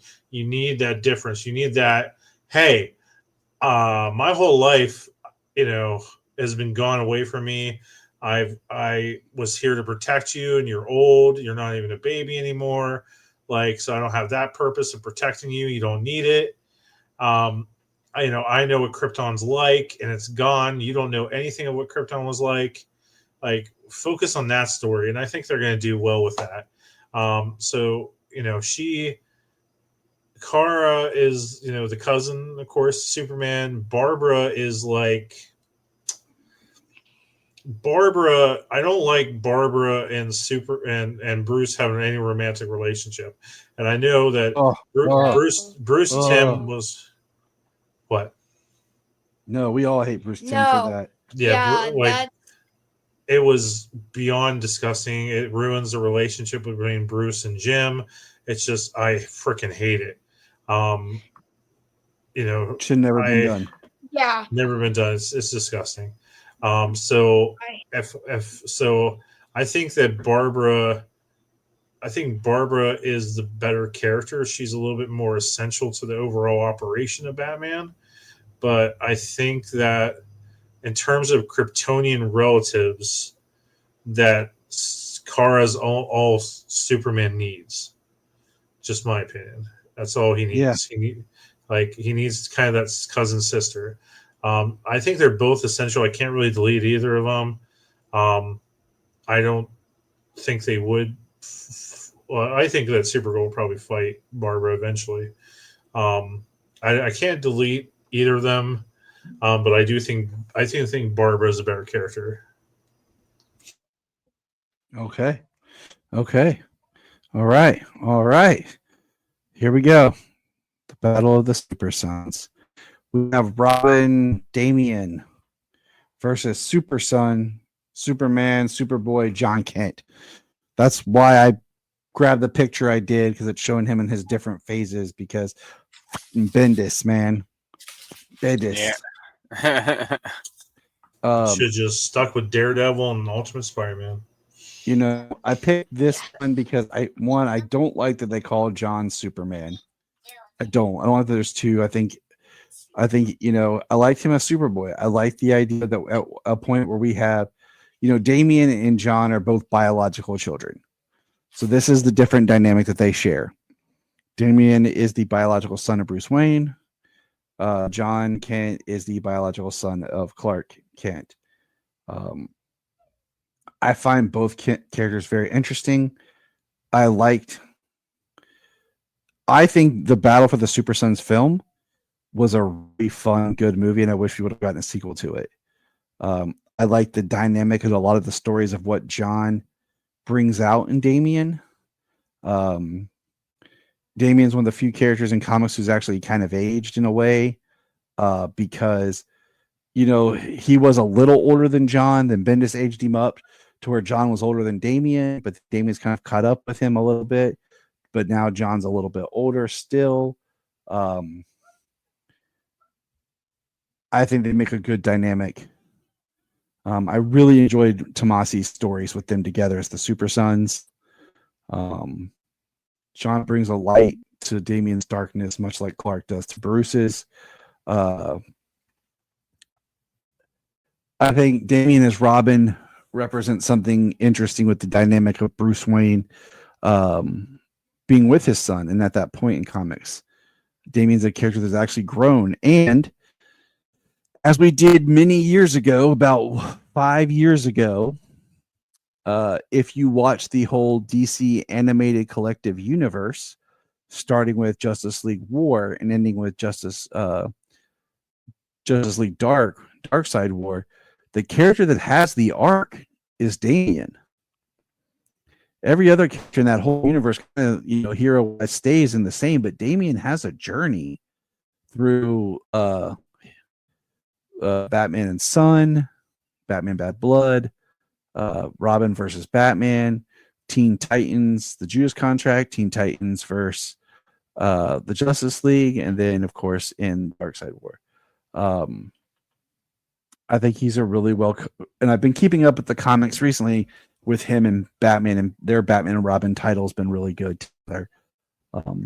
John, I think, is a really good character, but I think Bendis really screwed up by aging him up, and it made him to a point now where he's obsolete as a character, because you just have Superman with no purpose. He's not really in his own book. He appears in other books. And they had an opportunity and they screwed it up, and I blame Bendis. So I'm going to give it to Solomon. Take it away, kiddo. these both characters, I love them both. And actually, it's a tie for me. Okay. I feel like me personally, myself, like if I were one of them, I'll be both of them in one. You get Solomon. Mm. I mean, I kind of have light Yeah. on. Yeah. Sometimes I have the dark side, like Damien, Yeah. and serious side. You do. So Can be vicious. yes. So I love them both, and I'm so glad that I'm the same age as John. You were in the main comics, yeah. Yeah. So I'm and yeah, I love them both, and they're both great. So All right. Coalfire. I mean, they're both really great characters. All right. Thanks, James. That was great. Yeah. They're both really great characters. That I mean, the best from both of them is when they have both been together.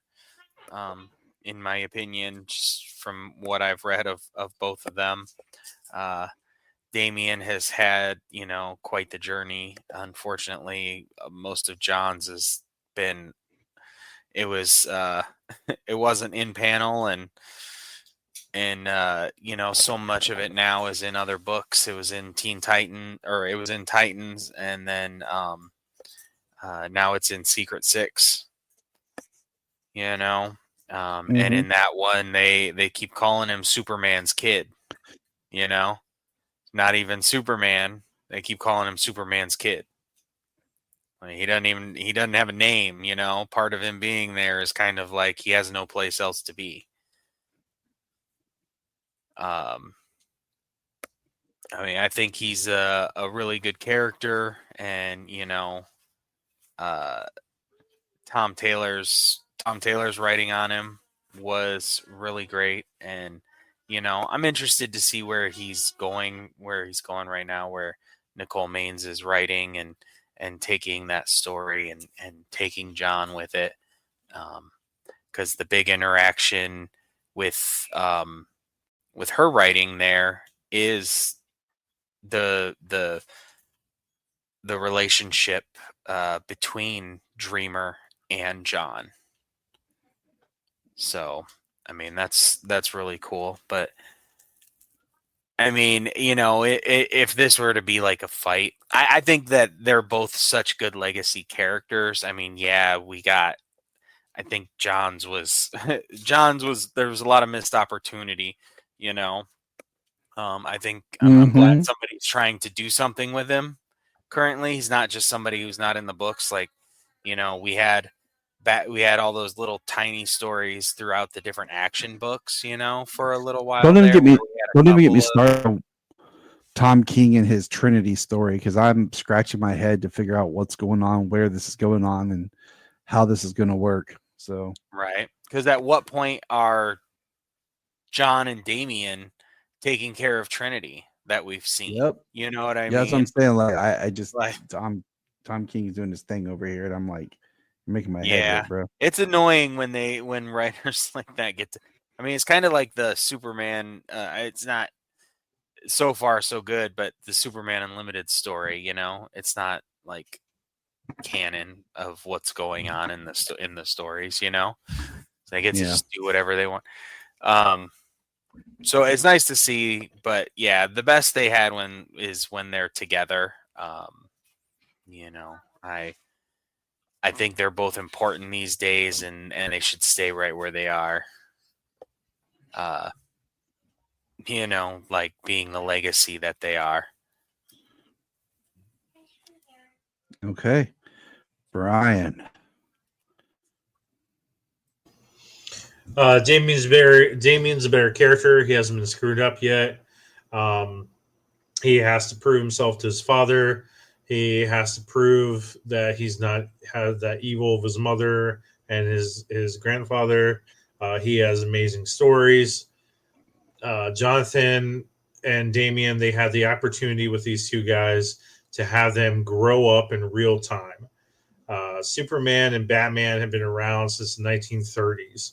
They're soon to be 100 years old, you know, and they're going to go in the public domain, for God's sakes.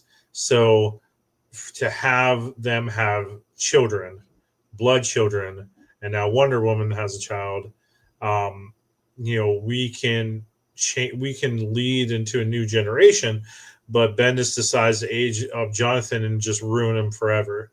And there's no going back unless they just age him back. Oh, there was a great story. There was a great story, and I'm not and so pissed it was a one issue. And it's an issue of Shazam. And that's all I'm going to say is in the DC All In, there's an issue of Shazam. I can't remember the number that has guest appearance of John Kent. That was a great story that really could have led to some other great stories. There you go. You just reverse it. You just reverse it. You just reverse what Billy Zane goes to Shazam. You just reverse it. Boom, done. If that's what the story is, that's genius, and that's what you do. You reverse it. Boom, magic. But magics can't work on Kryptonians. So I don't know how it'll work. But anywho, they ruined John Kent. Damian's better. Moving on. Delete John Kent as an older adult. Oh, as an adult. Okay. Oh, okay. As an adult. As an adult. Keep him as a child. Have him grow in real time. I said what I said. Catwoman versus Superwoman Lois. And I'm actually going to let Mr. James Cole start this one. Oh, man. I mean, it's Lois Lane. Catwoman comes close, but you can't top Lois Lane. So even before she was Superwoman. That is the correct answer.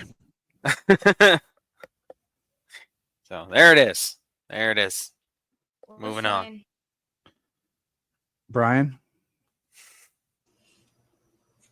I think I gotta, play devil's advocate here. Selena Kyle, she just betrays Bruce every left and right. He can't depend on her. She's the femme fatale. She's the original femme fatale. She had a conversation with the Joker and decided to leave him at the altar or whatever. You can't trust her. She's better as a villain. She's better as that what if story. Lois is loyal. Lois is the one. She is the blueprint for where it needs to be. Lois all the way. The end. I wouldn't delete either of them, no, because I think Catwoman is very essential for Bruce to have this thing in his mind of what if I could be happy? What if Selena could change? Blah, blah, blah, yakety smackety. I agree, but Lois is my winner. Lois. All right. Here is one of my favorites. Alfred versus Martha Kent. Oh! Now, before anyone starts Martha jumping Kent in, runs him through with a pitchfork. The end. No. Sorry. Been watching too much Clown in the Cornfield. Both of these characters I think are excellent characters. Both basically adopted children. I didn't put Jonathan Kent on here because in a lot of comics, it's always a toss-up of is he alive, is he not alive? In another media, too, is he alive or not alive? I think a lot of times Alfred doesn't get the credit that he deserves. Yeah. I recently read the novelization of Batman and Robin, and there was a lot in that novel that really paid more to Alfred. And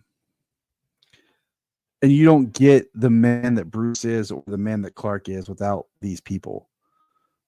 And, for the humbles of having Martha as mother, as my friend Anthony says, the ultimate Hail Mary of sending Clark into space to Earth, and the Kents are the ones that find him, is the ultimate win. So I think these two are a wash, man. You can't delete them. They both are above the patriarchy, and they both represent the sole support of the main character. Solomon. Same here. I mean, you said it best right there. I'm trying to find out how to put Bane. Brian. I'll try to figure out how to put Bane and Brian together, but I can't. I know. So, He's using the picture of Bane snapping Alfred's neck. I know. I have to give it to them for not retconning that yet and not changing that. Like that's still lingering as existing. So, and it's been I really like good. how they have used Alfred on another universe since he has died, but not Alfred on that Earth. On Earth Prime, you know. So, Babarai, thoughts?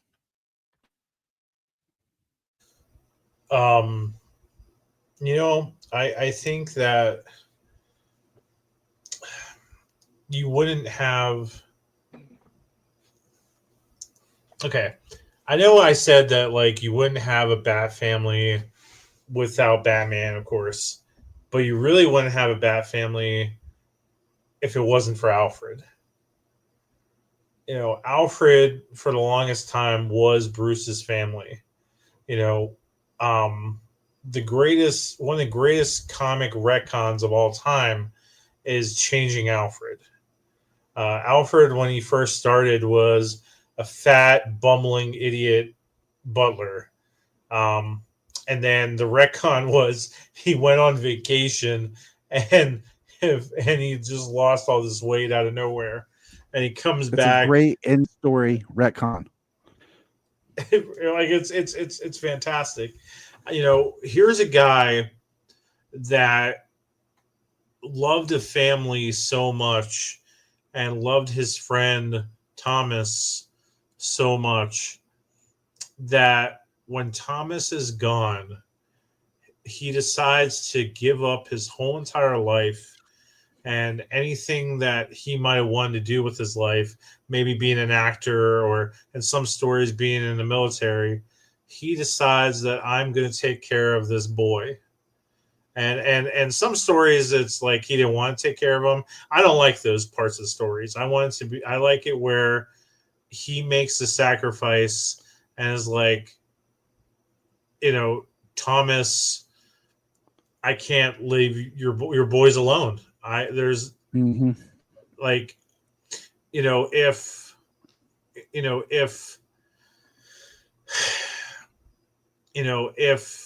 If Solo and Sayla didn't have anybody and something happened and there was something where Tyler said, I need you to take care of my kids. There would be no hesitation in any part of anything in me. I'm tearing up. And I'm tearing up right now. Just think about it, like I told Brian, and that goes back to the line of Alfred I told that gets me every time in the Nolan trilogy is when Bruce is arguing with Alfred and Alfred states, because a good man once made me responsible for what mattered most to him in the entire world. And that line gets me every time. And Alfred is one of the greatest characters in comics and literature. He is the glue. He is the cement that holds it all together. And without Alfred, now I haven't read any comic after Alfred passed. Well, now I found out Alfred passed away. It really hurt me. So I haven't read Tom King's thing yet. I just kind of like know bits and pieces of what has happened. That's going to be really hard for me to read that panel and read the build up to Bane killing him. It's going to be really tough. Martha Kent. I don't think Martha Kent gets a lot of respect as she should in terms of just like, I think we've been saying this for years that there needs to be a story where maybe Martha passes away and John has to raise Clark all by himself. I think Martha's a fine character. But I don't think she has the depth I don't think she gets enough depth or kind of respect as Alfred has been getting. And it's fine.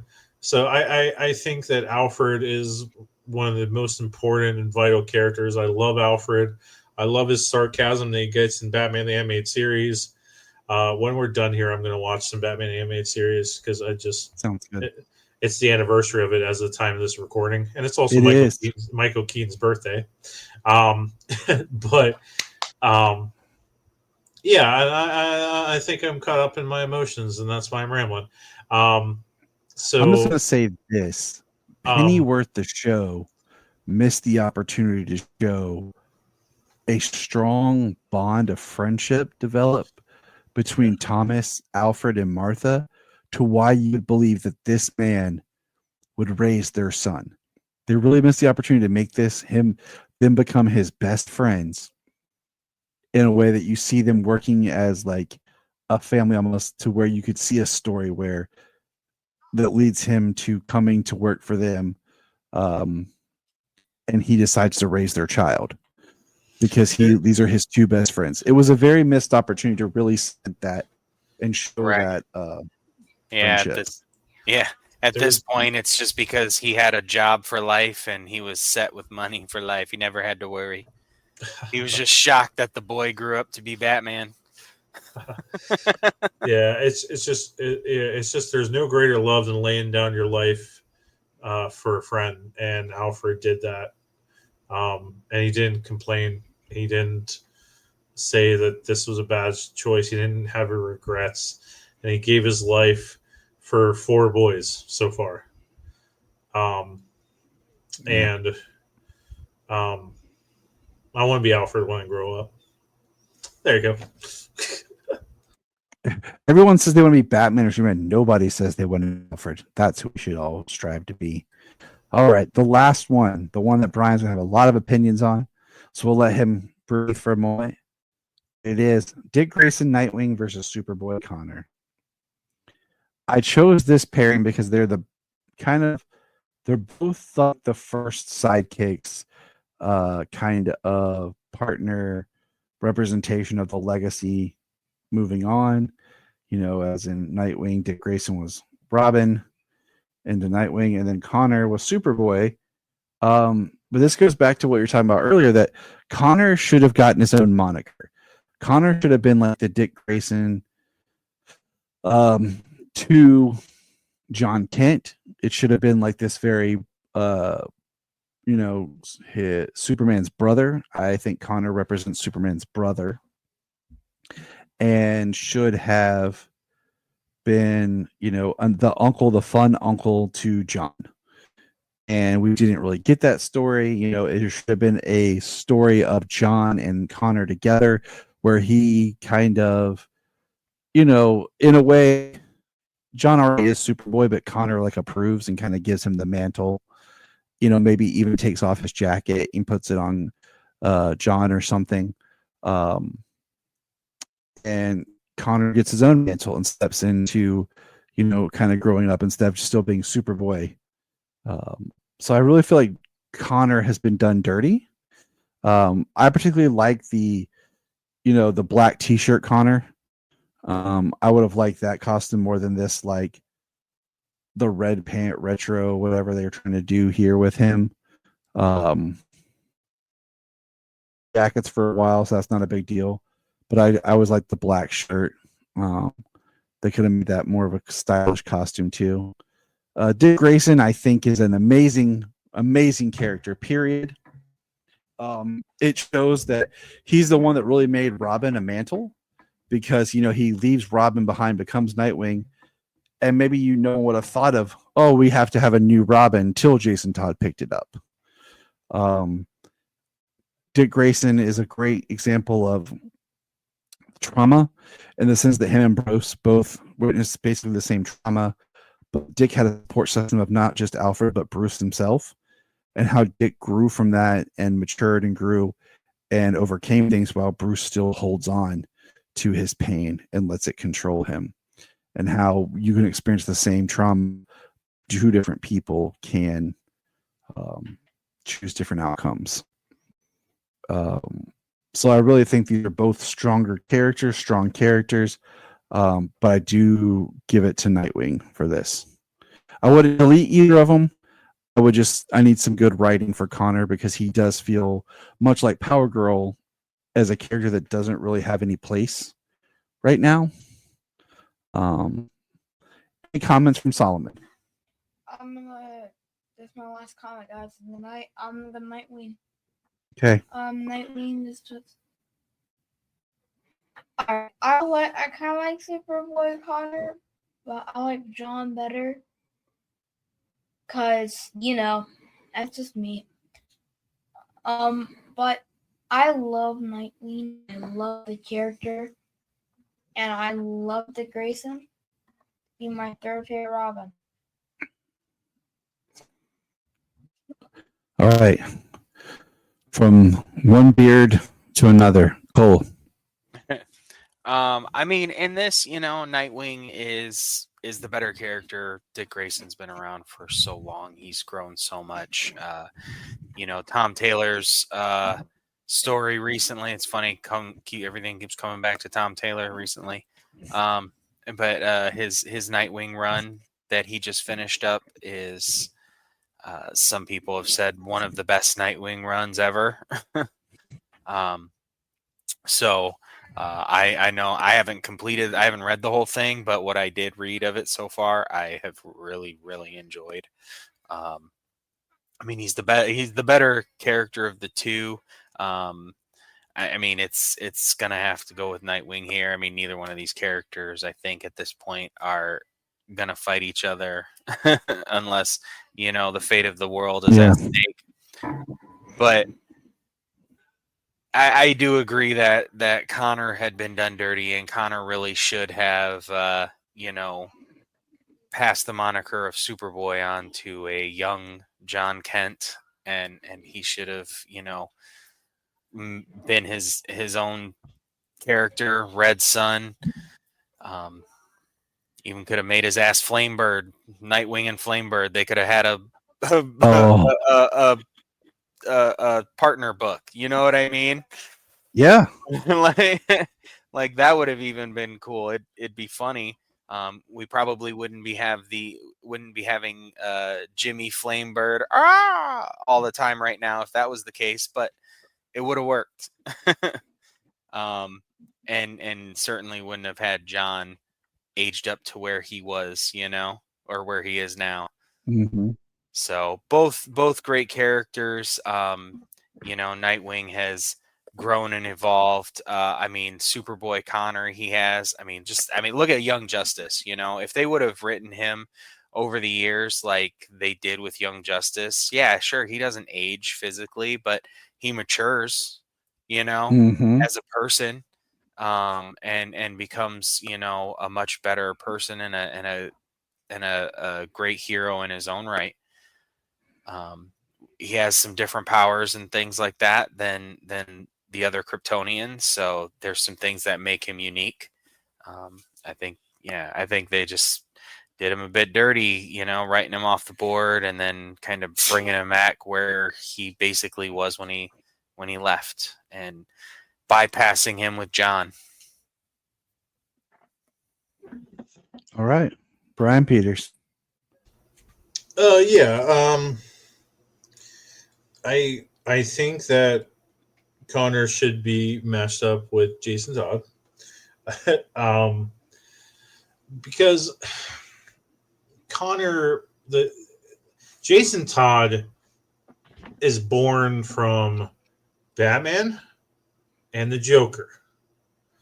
Connor is birthed from Superman and Lex Luthor. They should be partnered together. That's just me. It's not my podcast. But no, I mean, you make a strong argument. Like it was tough. Like, because I think Connor falls into between both of them. I was trying to lean towards that kind of first kind of sidekick vibe. I'm just busting balls.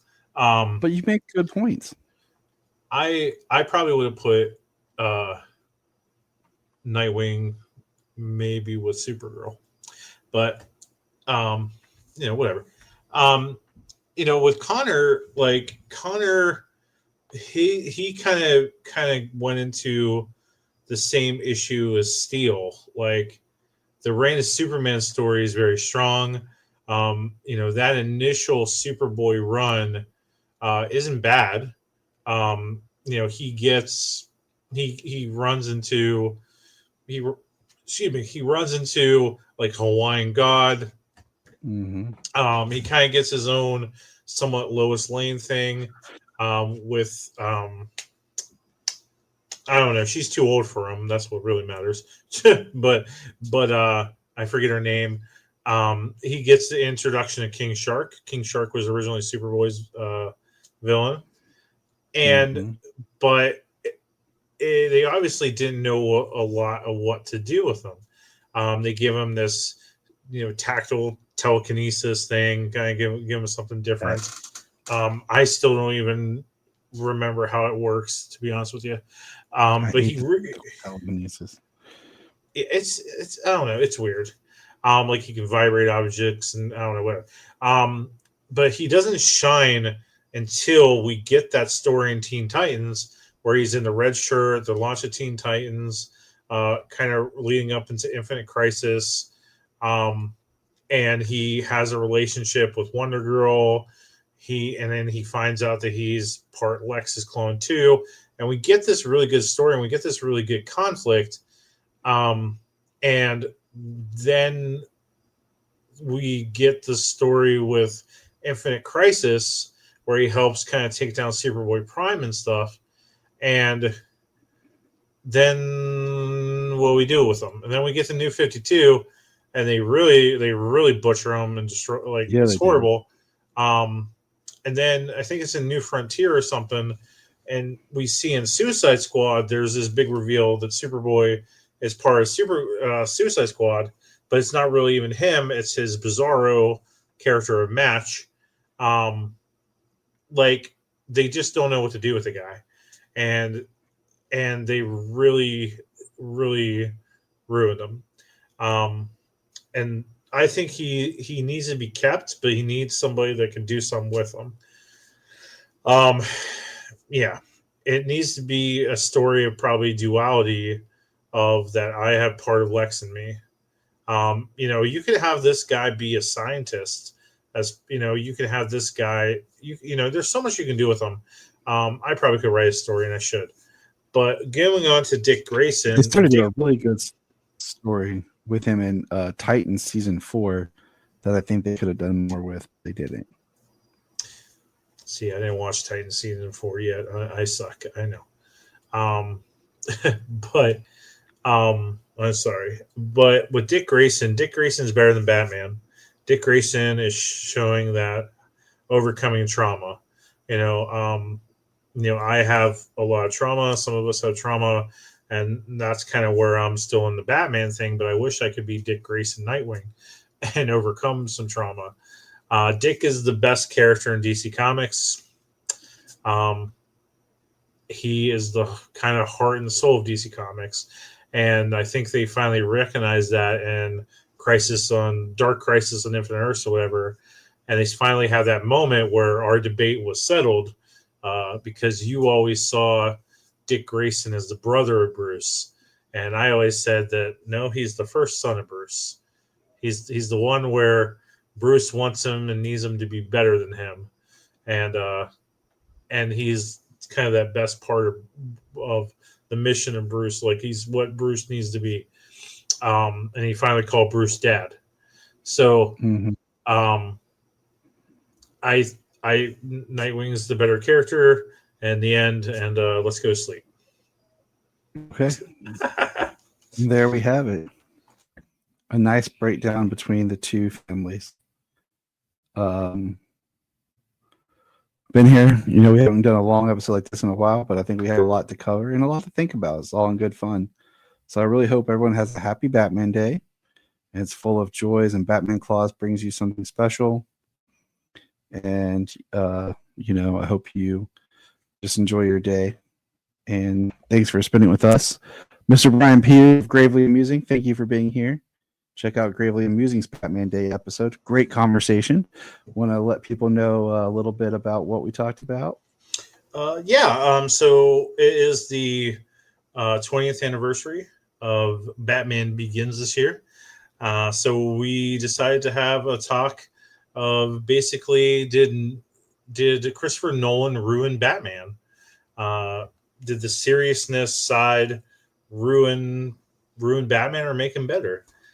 So we had a really nice talk with that. That's going to drop on Batman Day as well. Don't forget to also check out last year's Batman episode, which was really, really good conversation of should Batman kill? And that is in season 2 of the podcast. So definitely check out those episodes and check out all the Krypton Report Batman episodes as well. All right, James. Dun, dun, dun. Thank you. Any final thoughts from you? Oh, we are out of time. Well, darn it. Just playing. Nah, James. Final thoughts. He's not Sinatra, okay? Golly. He's not Sinatra. Where you cut him off. It's funny. One of the things is how as a writer do you try to bring this character back of Connor, as well as age a character that's almost the same thing up to match him, and how do you plan on writing them and bringing them together and all that jazz? Once again, thank you, Bendis. Thanks, Bendis, for bringing Connor back, but geez, I don't see how those two things go together. And remember, look up in the sky, the birds,